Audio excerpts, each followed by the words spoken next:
Hello literature connoisseurs. Let's begin Chapter 2 of Left Behind.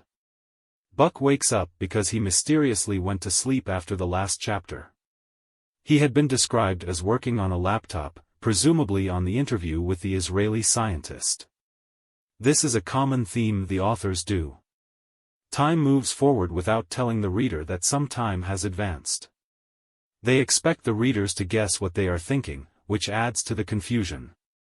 We get an interesting tidbit that Buck has blonde hair. They don't describe what the characters look like, so again you have to guess and hope they let something leak later on. A woman in the seats in front of Buck tried to get Rayford's attention, but he shushed her and ignored her. So much for his concern about his passengers' well-being. Buck offers to help the woman and she describes that her very religious husband has gone to the bathroom and left all his clothes on his seat. I suppose it might be a joke here, but she is worried that he will be embarrassed that he went, naked, to the washroom. So like with Rayford, we have a couple where one person is religious and the other has no idea about it at all. Kinda early to be beating this dead horse. The odd thing is that this religious man, who seems shy about his body, managed to undress himself and go to the bathroom. Even though Buck recalled that he had trouble putting on a hat and coat by himself, Buck had to help dress the man when they boarded. This whole thing becomes so cringe. Buck recalls he knew someone that had epilepsy and that would cause him to black out and undress himself. I think they meant narcolepsy because when a person is having epilepsy seizures they usually don't undress themselves. Since narcolepsy makes a person fall asleep, I might believe the person could undress because they were sleepwalking. Still, since the man is elderly and needs help dressing, I have trouble believing he did so on his own. The real point here is that they are clueless that the husband was taken in the rapture. This again seems silly because although they say if her husband was very religious and they had been married for years, then she should have some idea about what he believes. I had elderly relatives that were very religious and they would watch Christian programs all the time. Just being around them and you would get some idea about what the religious program was about. Mostly pastors giving sermons, but the theme of the rapture would come up quite regularly. Rayford has his crew pass out cards to collect the names of the people missing. He goes back to the cockpit and is unable to radio air traffic control. For the first time we learn that the plane had left Chicago, but because of the interview in Israel and talk of the attack, I had previously thought they had left Israel. Also mentioning that Rayford was gonna spend spring break with his family makes everything convoluted because it made it sound as if the plane were returning to the United States. This again is a problem with the writing because they are not very clear on what is going on. It's just a confusing mess. So Rayford talks to another airplane and they tell him to return to the United States. I doubt that a pilot can give another pilot orders as if they were air traffic control. In an emergency when a pilot is not available, I could see a pilot directing a civilian on board, but I doubt they could order another pilot.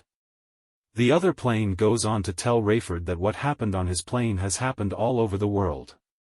Which begs the question, how did this other airline get such information when Rayford's did not? They talk about what they are going to tell their passengers and Rayford decides to follow the other plane back to Chicago. Radio signals are still jammed. Strawberry flavor, I think. Rayford fears the worst, recalling some past disasters and how the hospitals and emergency crews were struggling to help the sick and wounded. Everything gets described as being chaotic. There is mass panic and destruction because Christian drivers vanished and their cars crashed. Millions of people are trying to call their relatives to see if any are missing, and this has closed down the phone lines. This was said to have happened all over the world, but since the rapture is supposed to be certain Christians believed to be the real Christians, how could this affect other countries that are a majority of another religion? Muslims don't believe Jesus was the Son of God, so it seems unlikely that they would go in the rapture.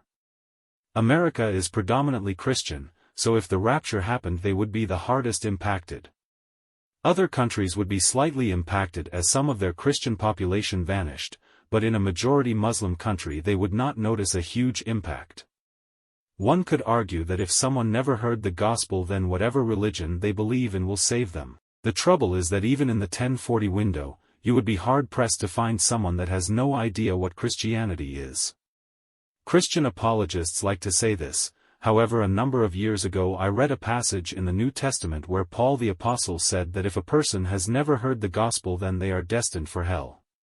That was why he was pushing his fellow Christians to evangelize.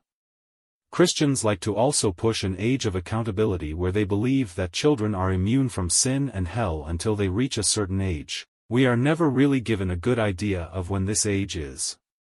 It is mostly guesswork. It is not clear how childhood indoctrination factors in with this age of accountability. Of course, apologists and Christians love to cherry-pick their holy book. Buck meanwhile finds the built-in phones in the passenger seats and sets about trying to take one apart.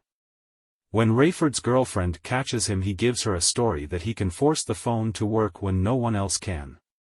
There are not even technicians that can do that, yet we are to believe he is able. After some going back and forth, he convinces her to let him do it in exchange for a favor. Luckily, a lot of the material in this chapter can be skipped here because most of it is all the same thing, that everyone is panicking. There is rampant destruction. And everyone doesn't know what happened. Of the Christians taken, it gets stated that all babies and children were taken in the rapture. Again, the age of accountability thing. The children vanishing would definitely affect the other non-Christian countries, but still it leaves a very gray area with the age of accountability and indoctrination. I've heard of children as young as 4 years old being taught to chant and sing the Quran. They are taught that Jesus isn't God, just a prophet of Allah. Do they still fall under the age of accountability?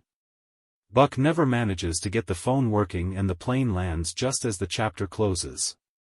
Luckily, this isn't a very long chapter for me because of its repetitive nature. Chapter 3 will get more involved in how Rayford and Buck are personally impacted.